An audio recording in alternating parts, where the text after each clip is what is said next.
Greetings, dear friends. Happy Monday. Here we are with our usual check-in with our letting go session, looking at what are we going to focus on letting go of this week, this middle of June already. I hope you had a lovely weekend. If you're here with me live, say hi. And as always, I've always said this, that if there's anything that I discuss or share with you on these little sessions, please let me know if you need any more guidance or help or just need some sounding board on letting things go, because that's what this big piece is. When I talk about letting go, I'm talking about letting go of inner chatter, and that can be done simply by choosing something different or writing it out or just coming into your own heart energy, because that's really the whole point of this, is coming back home to who you truly are. And that's a really big theme about letting go of things that you get stuck to, or repetitive patterns or habits. And this is a really good week to just reflect on that.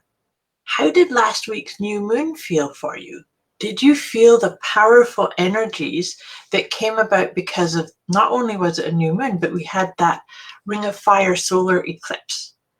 Well, now we're moving forward, because so that was the whole the sort of import of that was to set intentions, but set intentions for a bigger period of time than just 1 month. So it was like a 6-month revisit. But then this week, on the 18th, actually, we see the first quarter of the moon. And that's when we go into action. We start taking action on letting go of any obstacles or blocks, or we push through anything that's maybe resistant or maybe even doubting the intentions that you set last week. Hope that makes sense.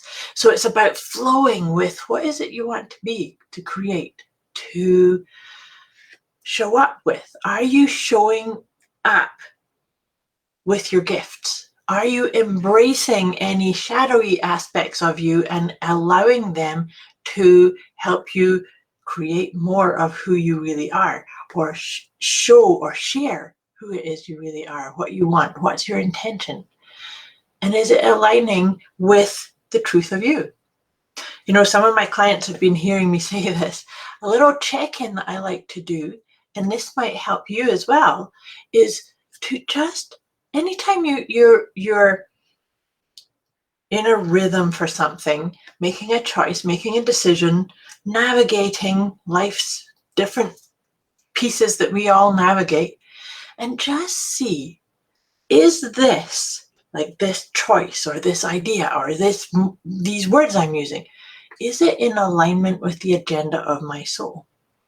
And just see what comes up for you. Of course, there's never a right or wrong here. It's just being willing to come in and see, are you following your true guidance? And then see what comes up.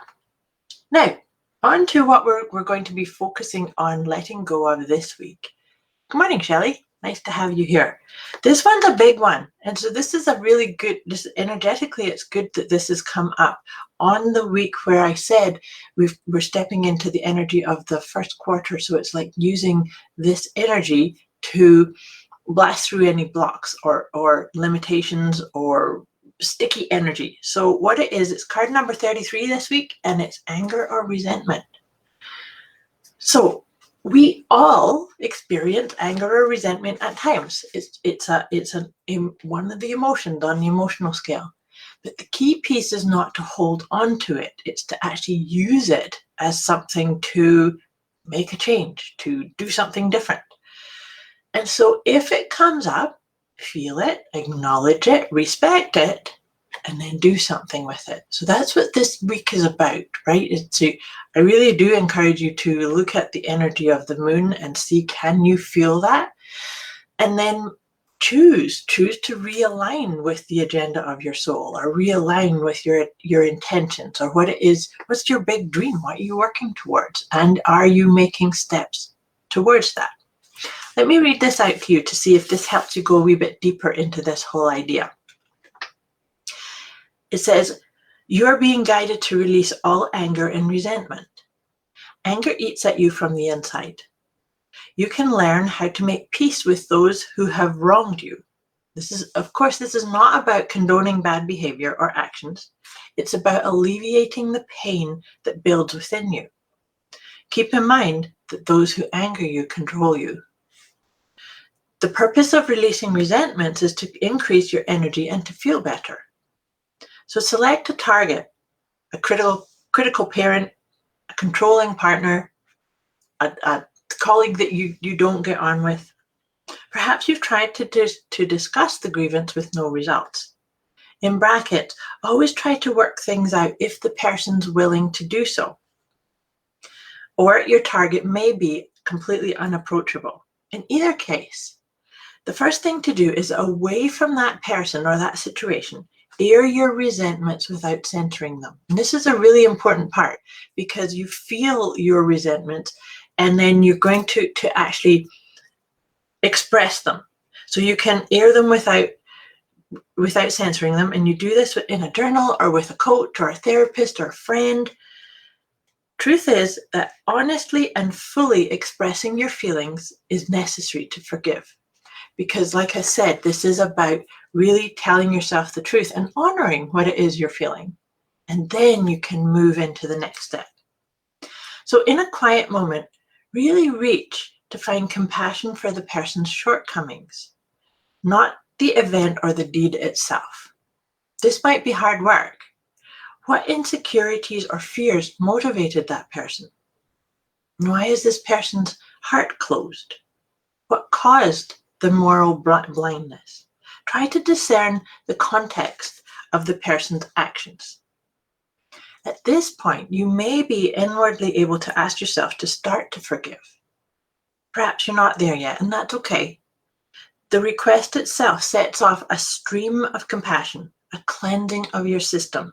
Repeat the exercise a couple of times for over a period of a week or so. You'll know when you've actually processed through and done it, because you'll feel lighter, your energy will improve, and you will most likely feel a burden lift. So feel into that. See, is there any areas that you need to, check in? Is there any dialogue, leftover energy that you're holding on to? Maybe it's time to let it go. So like I said, I hope you got that process. First of all, you express it all uncensored, whether you write it down or you speak it out to somebody else. And then you let it go. And then you see, can you give some space to how that person acted, or where they were coming from, or what was going on for them, just to see, can you lighten it up? And of course, like I said, this is not about condoning bad actions, but it's about letting go of the toxicity that anger or resentment does for you.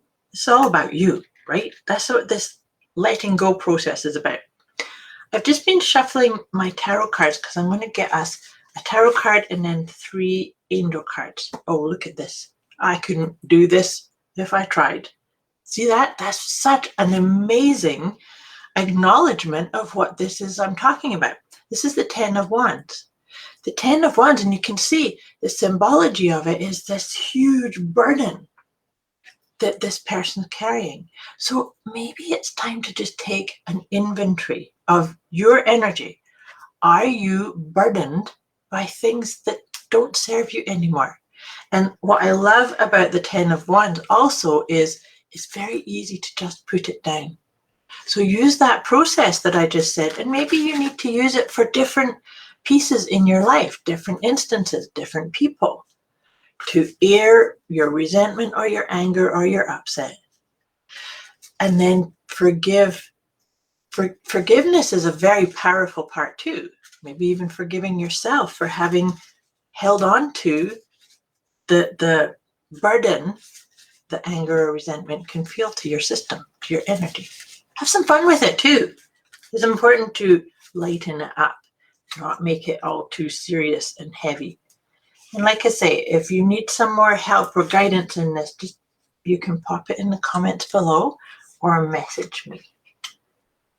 But let's just see 3 cards that are going to support us through this week. It's a very powerful week. And always we get such beautiful cards to support this. So first one is Guardian Angel. So when I was saying to you about the idea of expressing uncensored, maybe you can request your idea of a guardian angel or source energy or something. Energetically, you could do that.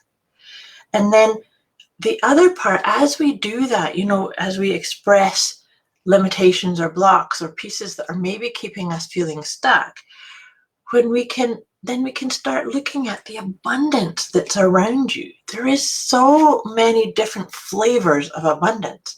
But if we're carrying, lower energies like resentment and anger and fear and things like that, then we might not be able to see and accept and acknowledge that we're all in the right place at the right time. We are all doing the best we can. And sometimes it's time to pause and tap into your own space of divine guidance. So maybe that's, and see how, whatever that it is that shows up for you as. Maybe it's just going for a walk in the woods, or, focusing on something that lifts you up, or just putting your hand over your heart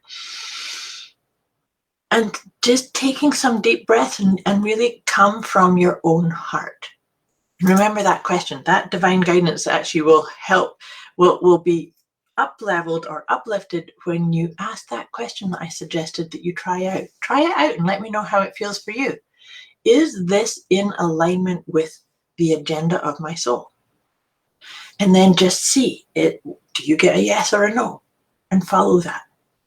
Follow the rhythm of your heart and what it is that makes you feel happy and uplifted. I wish you a beautiful week ahead. Thank you for watching. Like I say, let me know if you need any support or ideas on navigating through the choices and getting back to those intentions that you set last week. Much love to you. I wish you a beautiful week.